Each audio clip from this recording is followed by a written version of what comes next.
ازل سے چلا ہے۔ میرے دوستو توجہ، اس ختم نبوت کے عقیدے پر اتنی جانے کا مطلب کیا ہے؟ اور اسی طرح 10,000 تو مال روڈ پہ کٹے تھے، 10,000 تو مال روڈ پہ کٹے تھے۔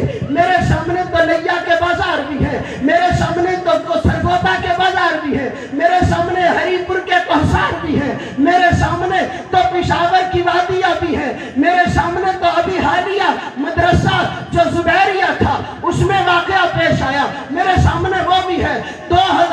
2007 میں لال مسجد کا واقعہ نورما ہوا، میرے سامنے وہ واقعہ بھی ہے۔ خدا کی قسم قربانیوں کی ایک داستان ہے، یہ سارے کے سارے میرے آقا کی یاد و صفات کے دفاع میں تھے یا میرے آقا کی ذات کے دفاع میں تھے؟